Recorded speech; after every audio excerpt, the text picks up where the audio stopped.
Hello, good afternoon and welcome to The Pulse. We come to you live from our studios here at Kokomlemle. We're live on DSTV channel 421, GoTV channel 125 and around the world on myjoyonline.com. This is The Pulse, where the conversation indeed begins.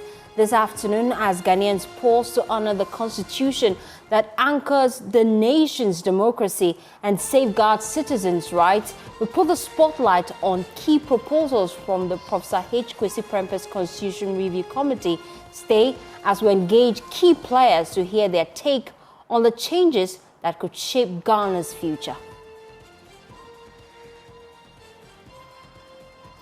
Also this afternoon, travelers and drivers along the Tamale Walewale Bogatanga Highway expressed fear after the Inspector General of Police ordered the withdrawal of officers from the route. We'll hear from commuters and transport operators who say that the move has left the highway vulnerable, raising questions about security and safety for those traveling in the region. Also this afternoon, on The Pulse, former Finance Minister Ken Ofori-Atta remains in the custody of the U.S. Immigration and Customs Enforcement after 4 days and 3 nights. We have details as his lawyers continue to make frantic efforts to secure his release. We have details of that and more here on The Pulse. The Pulse is always brought to you by Defendro Cough Expector and Defendro Breathe Easy Feel Better. My name is Faustina Safu. We'll be back with details after this quick turn. Mismanagement, and we saw a lot of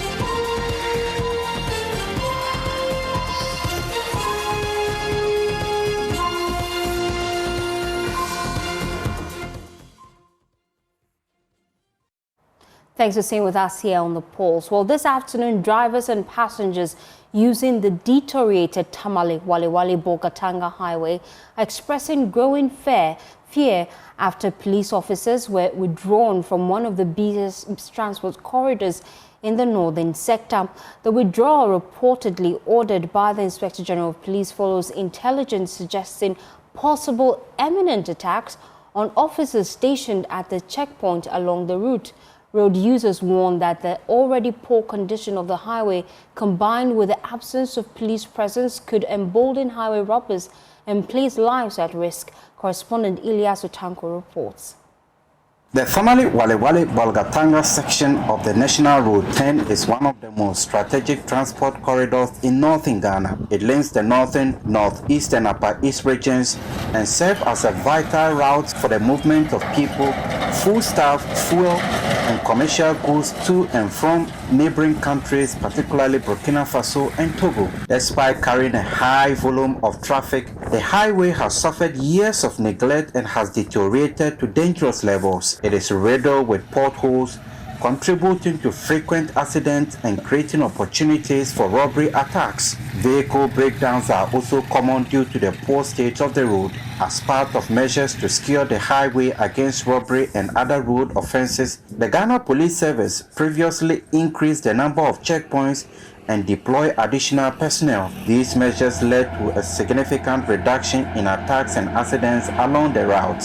However, for the first time in the history of this busy transport corridor, a violent incident against the police has resulted in a complete closure of nearly 20 checkpoints and the withdrawal of all police personnel along the highway. The police pullout was reportedly ordered by the Inspector General of Police following the fatal attack on a police officer on December 28 by armed men at a checkpoint between Karaminga in the northeast region and Poalogu in the upper east region. The police say they also received intelligence pointing to further imminent attacks on officers. Here is the Walewale District Police Commander, ASP Seth Ejekum, confirming the IGP's directive. We will be there upon the recommendations from the regional commander, by extension IGP. It is from IGP's directives. Please, is it related to the incident that occurred where an officer was shot dead? It is. In relation to the Wulugu Karaminga attack. The security withdrawal has left one of the busiest highways in northern Ghana unguarded, with drivers and passengers expressing fears of a possible surge in robbery attacks and road crashes. at the Bulga station in Tamale. A commercial driver who has plied the route for years described the situation as frightening. It's very bad. The way the road is, no police on the road. If you are traveling in the night time, it's very risky for we the drivers. Sometimes if it is 6 o'clock, you can't move your car again. So we are pleading on the police to come back and be on the road because it's very risky. Nobody can travel in the night time again. Yesterday like this, they robbed about 3 cars. Why? They should come and help us. Another driver, Jalil Bashir, says he has been compelled to reduce his operational hours due to the absence of police officers. At the Walewale lorry station, driver Pam Nkrumah appealed for the immediate return of law enforcement officers. To be honest, if the police are back, we all will be very graceful because at times if they are there, I can move at 10 o'clock or even 11 o'clock. If they know that police are standing within this, moving by 24 kilometers away, maybe they will also like to come back out from that very place again. Passengers boarding buses and minibuses share similar concerns. Fuseni Muslim, a student traveling from Tamale to Walewale, said the news has made his journey stressful. Road users fear the development could embolden highway robberies, especially along isolated stretches between Walewale and Bolgatanga, where visibility is poor and emergency response times are slow. Many drivers are calling on authorities to urgently review the decision or introduce alternative security measures, including mobile patrols or military support to protect lives and property. Until then, drivers and passengers say they are forced to rely on prayers and cautious travel along a highway they now describe as poor, dangerous, and unguarded. From Walewale, Elias Sotanko reporting for JoyNews. Well, let's take you live to the area. Elias Utanko joins us live with more. We appreciate your time on the pulse. What's the current situation on the ground? You've been doing your checks. Well, not much has been done about the situation. The checkpoint, not back. Police are still not back on the road. And there's a previous amount of passengers and drivers who are flying particular route. Already the route is in bad state, and as a result, robbers or highway criminals take advantage of the poor state of the road to stop and rob passengers and drive. And so they feel that the act of process is to increase the crime on this particular road, as well as accidents on this particular route. When we were speaking to some of the drivers, they already claiming that robbers are already taking advantage. One driver who is flying the Tamale Walewale border stretch told us that there have been already 3 robbery attacks on this particular route since the police withdraw on that particular route. So they are still very, very fierce among passengers using this particular route. And so far, based on your checks with the police, do they give a specific timeline as to when they will return to the checkpoints? Well, it's very difficult getting the police to speak on this particular matter. All that they tell us is that this particular directive came from the Inspector General of Police. But I managed to speak with the district police commander in the Walewale area, and he told me that they are waiting on the IGP to give further directives. And so until the IGP asks them to return to this checkpoint, they will not be able to tell when they will be going back to this particular route. Thank you so much, Elias Utanko. He's our Northeast Regional Correspondent. We appreciate his time. Away from that, today marks exactly 4 days and 3 nights since the former Finance Minister Ken Ofori-Atta was taken into custody by U.S. Immigration and Customs Enforcement, ICE. His legal team says they cannot confirm when he will be released. Ken Ofori-Atta has been in the ICE since Tuesday following questions about his immigration status. In a statement, his lawyers said he is cooperating fully with authorities while negotiations continue. They insist that his pending adjustment of status is a standard immigration procedure that should be resolved quickly. But speaking on the AM show, lawyer Frank Davis says that despite intense efforts by U.S. attorneys, there is still no clear indication of when the former finance minister will be released.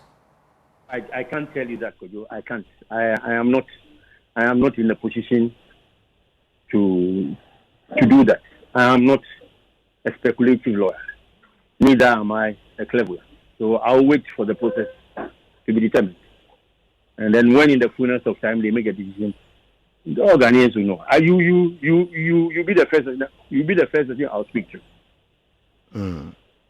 So it is not as people say that he is afraid he will be detained when he comes.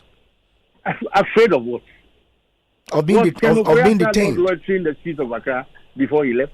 That was during the presidency of his government. He is afraid of what? He'll be afraid that when he comes, what?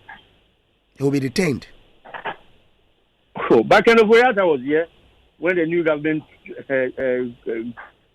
took office. But he left when his government was still in charge. Yeah, he left when his government was in charge. He came back. When he was leaving again, his government was out of office. When did he come back?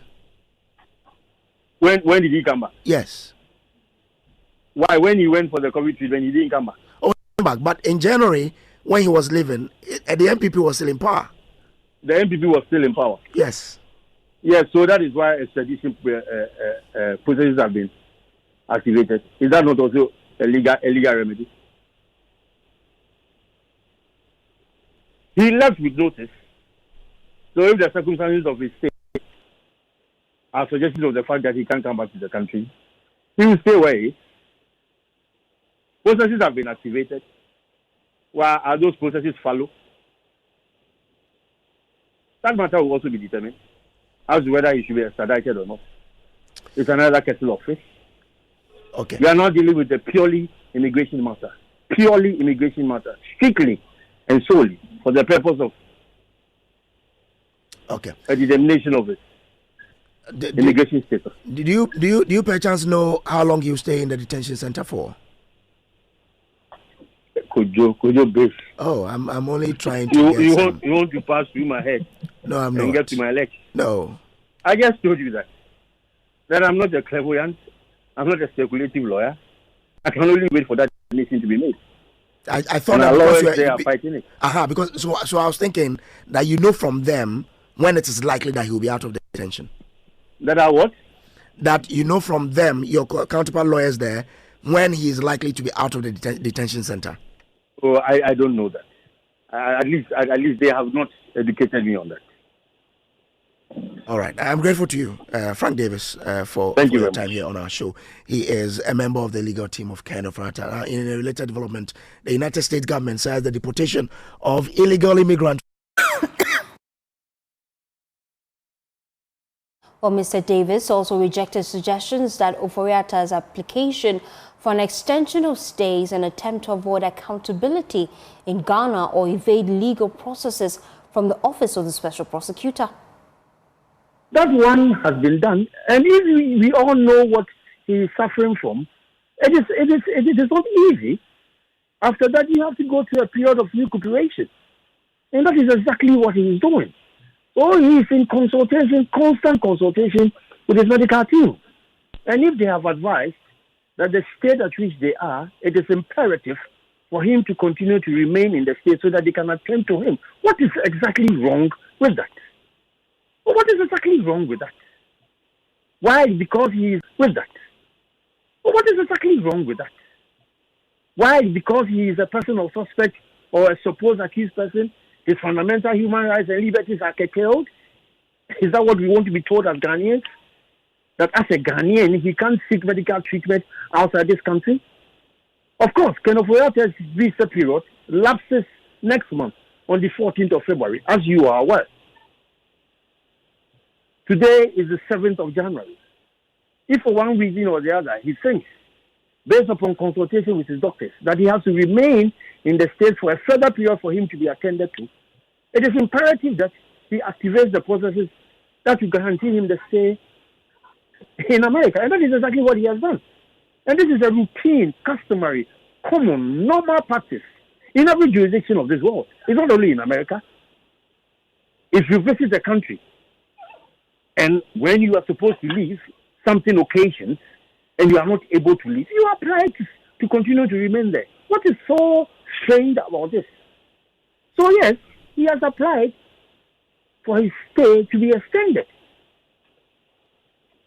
And the petition is with the ICE. They will determine it, and in the fullness of time, we will all know whether he has merit in his petition or not. But people should not be casting all kinds of aspersions and veiled innuendos and insinuations as if he is doing something so extraordinary. Come on, please. Well, away from that, a leading member of Dr. Bawumia's campaign team and former Member of Parliament for Abuakwa South, Samuel Atachian, has berated the NDC government and the Attorney General for entering a nolle prosequi in some high-profile cases that were being prosecuted under the previous NPP administration. The Attorney General, Dr. Dominic Ayeni, on July 2022 issued a press release announcing that the discontinuation of a case involving Dr. Kwabena Dufo and 7 others has started. The statement explained that the decision was informed by significant progress in asset discovery and recovery, citing a 60% recovery of losses as well as complex legal nature of prosecution. Speaking on the AM show on the JoyNews channel earlier today, Atachian said the discontinuation of the case and others had left him disturbed, describing the decision as politically motivated rather than grounded in law. Tell you one thing which is very important for everybody, if you understand the ethos of democracy. Don't interfere with the rule of law. The fact that you are in power does not license you to be criminal. And let's get it right. So I was very, very, very disturbed when the Attorney General entered nolle prosequi for people who have been arraigned before a court of competent jurisdiction for various offenses. Immediately they were ushered into power. So what will happen? If Bawumia should be president and it is found that, an MPP individual has fallen foul of the law, I'm of the view that let due process run. Let it continue. Would it be a problem of a person who is an Attorney General or the law that allows the Attorney General to enter nolle prosequi? I ask, what do you think is the problem? Is it the law as we have it, because the people can hide behind the law? Or it is the person who occupies a particular role? It is the democratic posture of the government. Attorney General will not function that way, that I've entered nolle prosequi when it has serious, financial consequences as well, and people who have been arraigned and even somewhere, on trial. So it is a political decision. It's not because of the fact that you have the power to enter nolle prosequi, but that is a decision of the NDC. That we don't believe that these individuals should be prosecuted. He also stated that the case involving his clients, the former Director General of the National Signals Bureau, Kwabena Edu-Boaheng, will go in their favor. He argues that while the case received excessive publicity, the evidential support presented by the prosecution in court is weak. I believe that there was an over-advertisement of this case, but the evidential support, in the court of competent jurisdiction is very anemic, and that is the challenge because if you got even a prosecution witness trying to explain that, but these things are what we do, and the very account is a national security account, and not a private account. It leaves much to be desired, but this is what happened. I don't know whether there is an over-dramatization that, let's be seen to be prosecuting people.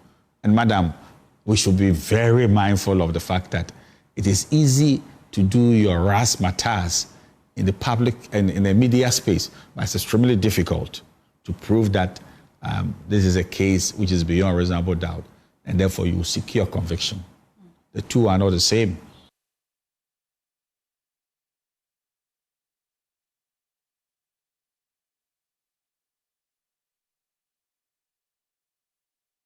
Away from that, the managing director of the Ghana Publishing Company, Nanakwesi Boate, has revealed that before the new administration took office, the company was in dire financial constraints with a bank balance of 400,000 Ghana cedis. This situation, he says, forced management to resort to an overdraft facility to pay staff salaries in January 2025.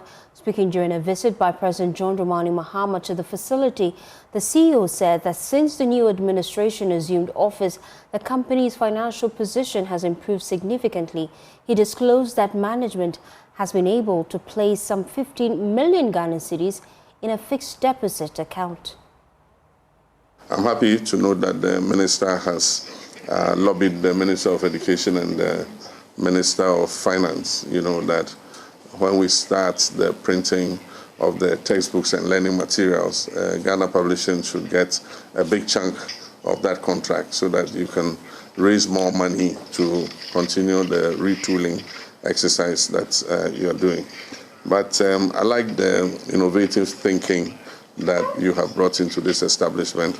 Of course, the 24-hour economy initiative is one of the flagship economic policies of this government. I'm happy to note that the committee has finished considering it and is supposed to go onto the floor of Parliament to set up the 24-hour authority, which would then open the way for implementation and registration of all the businesses that will be involved in the 24-hour economy initiative. And it will also spell out what kind of incentives, can be given. And I'm sure that when that is done, because you guys have already started, a two-shift 24-hour operation, you should be among the first to register so that you can benefit and raise the status of your business. Away from that, the minority in Parliament has raised concerns over what it describes as worsening insecurity across the country during the first year of President John Dramani Mahama's government. According to the minority, many Ghanaians are living in constant fear due to the deteriorating security situation. Speaking to the media on Thursday during an assessment of the president's first year in office, the deputy minority leader, Patricia Pieje, attributed the situation to what she termed the politicization of the police service and the neglect of wider security sector. While this government burns millions on gold schemes and abandoned farms, Ghanaians sleep with one eye open. The security situation has deteriorated, transforming our once peaceful nation into fear and uncertainty. Fellow Ghanaians, 1 year into President John Mahama's renewed mandate, our country is gripped by insecurity that cannot be brushed aside with ceremonies. The Interior Minister has admitted that as of July 2025, Ghana had recorded about 628 cases of armed robbery and 340 murders involving illicit arms, and an alarming toll in just half a year. Ghanaians no longer feel protected in their own homes. The duty to safeguard life and property has weakened under politicized policing and neglect of security services. It is not merely resource, it is priority. Since January 7, 2025, communal and chieftaincy clashes have erupted from Boko to Sampa and Abadom, leaving scores dead and thousands displaced in the Savannah and Upper East area alone. Clashes related to land and traditional authority have killed at least 31 people and uprooted about 48,000 citizens.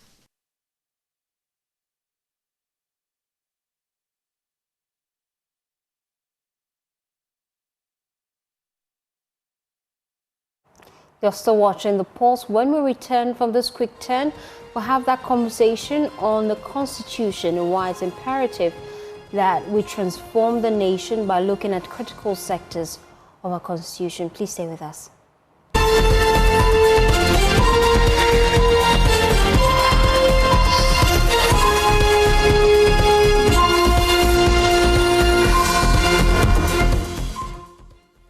Thanks for staying with us here on The Pulse.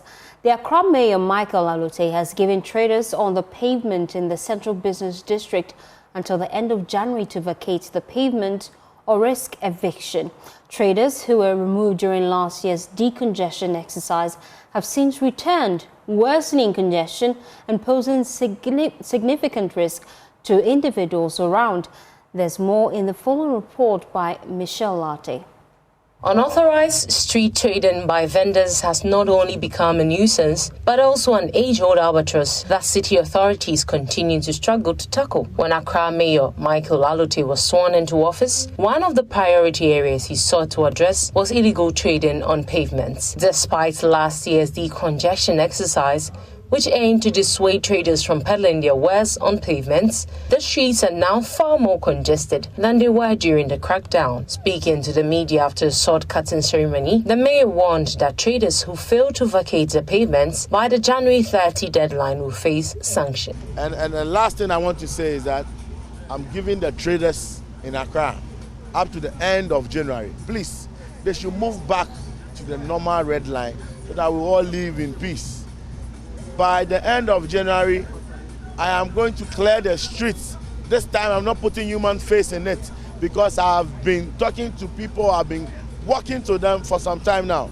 The ceremony also marked the start of rehabilitation works at the Makola Government Clinic, one of the 6 key development projects by the Accra Metropolitan Assembly. According to the Accra Mayor, the initiative reflects government's commitment to improving healthcare delivery, with plans also announced to expand and renovate the Makola market. Since now, African renovation could done. Your Excellency John Dramani. Since this facility was built, it has never been renovated. After my appointment by the President, I made a commitment to renovate it. And today we are here to cut sod for the project. Once this is completed, we will move on to the market. After finishing work at the Salaga market, we will return here to expand the market. Our goal is to relocate all traders operating on the streets into the market. Market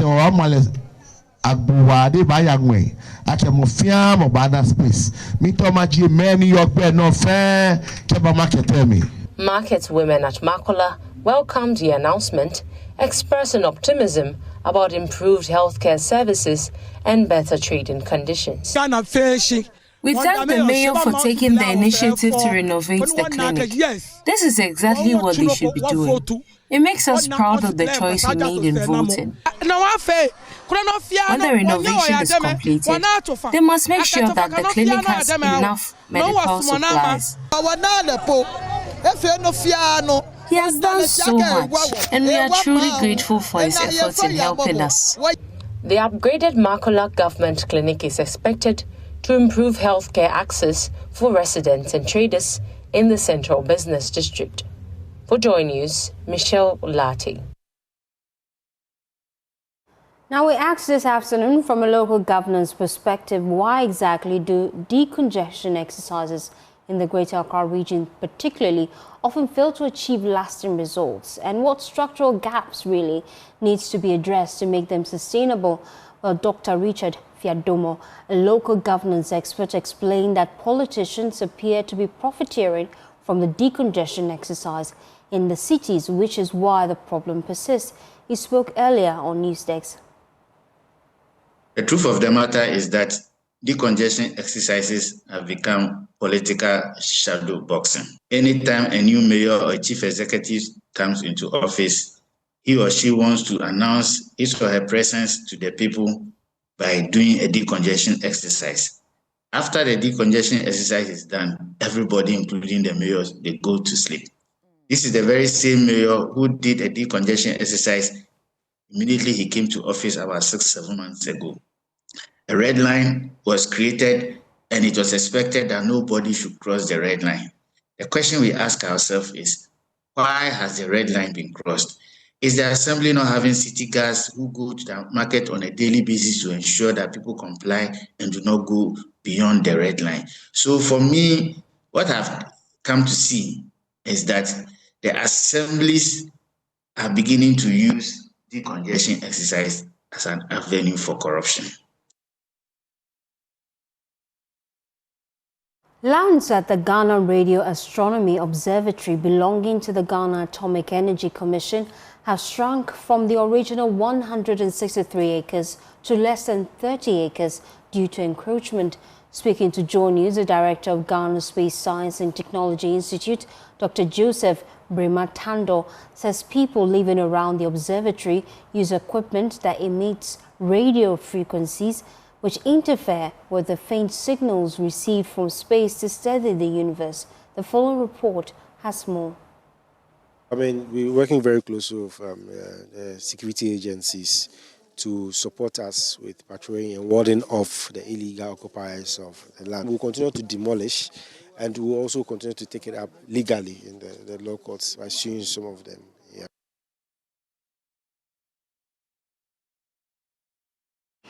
Here we study deep space in terms of activities that are happening in our universe. So we measure masers, we measure pulses. What we mean is we have to understand what is happening in our deep space, because what happens in space definitely affects us. When there's a solar flare, it affects our climate here, it affects our GPS positioning system. One of the key problems we are having is with encroachment, because when we're talking about using radio astronomy, we are measuring faint signals from deep space. So when you have people living around and also using equipment that emits RF, like radio frequencies, it interferes with the signals that we receive, which affects the science. And beginning, I said, this is a regional designated center. We do collaborative research with other laboratories in the world that have similar systems to study the universe. So people living around make it difficult for us to make measurements because you have interferences. Even here, we are not even allowed to use wireless because it interferes with the measurements. So we initially started with 163 acres. Currently, I'll tell you, we have less than 30 acres. All the land has been encroached. The little that we have, we've been able to fence it. But even the ones that we fence, day by day, we still have people coming in and they will break, we have to build, break, we have to build. And not only that, it's the science that is interfering. Residents in parts of Kumasi have commended the Kumasi Metropolitan Assembly and the Ministry of Energy for restoring street lights on key inner roads and streets in the city. Adam News journalists in Kumasi have been inspecting the ongoing regional capital rehabilitation, street lightening and solar-powered wet lighting project. He filed this report. Visits to locations such as the Edum to Ratri Park Main Road and Denyame indicated all previously non-functional lights have now been repaired or replaced. The initiative follows a series of reports on complaints by motorists and pedestrians on the dangers of plying the dark routes at night. Some residents recounted the insecurity they endured before the lights were fixed.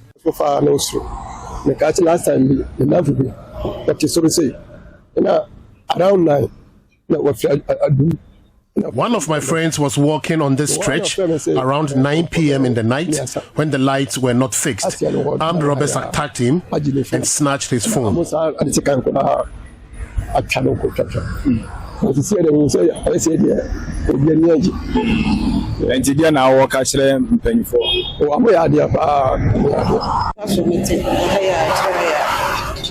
First, now no one fix here. Now fast team fast on you. Oh, no me fast on you next time. Walking here at night was very dangerous, but now I can walk freely because the street lights have been fixed. And it's easy on my yamamono. Dia na walk afound. Some road traders, including basket weavers and cane sofa chair producers, also praised the authorities. They say the new street lights allowed them work late into the evening without fear or panic. Let me hear the about us in January because I'm on for Takitaki, I'm on for a bassa, I'm canny. But me more light, and I made the bomb, Mamma, and the Edma. But light now, and a bomb. Black chose, light we, Owa obedu ho agro ndu ya no. Mentimi nka de me di se oba tak. Udi tie kura bo ma mentwema. I will not allow anyone to break the bulbs that have been fixed and providing illumination for our night work.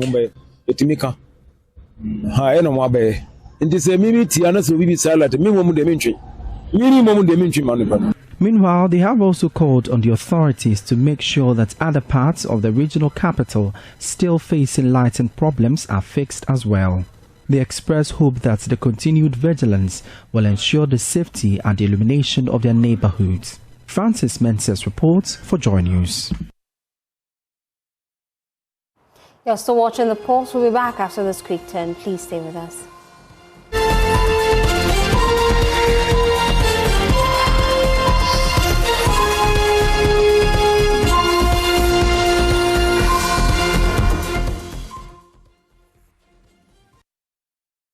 Thanks for staying with us here on The Pulse. Well, Ghana's fourth Republican Constitution has long been praised for its role in stabilizing the country's democratic governance. However, after more than 3 decades of constitutional practice, concerns have persisted really about excessive executive powers, weak accountability mechanisms, monetization of elections, and the blurring of separation of powers between the executive and parliament. In response to these concerns, the Constitution Review Committee was established to examine the operation of the 1992 Constitution and propose reforms really aimed at deepening democracy, strengthening governance institutions as well, and promoting accountability and accountable leadership. The final recommendation of the Constitution Review Committee presented to President John Dramani Mahama proposed far-reaching constitutional amendments touching on governance, politics, corruption, and electoral administration. Among the most controversial proposals are the prohibition of members of parliament from serving as ministers, the extension of presidential and parliamentary terms from 4 to 5 years, the criminalization of prosecution of former presidents after leaving office, and strict regulation of campaign finances. Well, let me run you through some of the key proposals in that document that they presented to the president, and it's on your screens now. It says that the committee, just giving us a breakdown of some of the things we know so far. When the committee was constituted, it tells us that the committee was set up and officially sworn in on the 30th of January to formally start work. The committee submitted their report on December 22 after nearly 11 months of inception. And these are the key amendments when it comes to the independence of Anti-Corruption and Ethics Commission. The committee proposed that the appropriate amendments to Article 88.3 and 88.4, as well as 218B and 218E, to take away the Attorney General's authority to prosecute corruption and corruption-related offences and charge corruption mandates as well. They're also proposing that they vest all authority for prosecution and prosecuting corruption in the proposed Independent Anti-Corruption and Ethics Commission.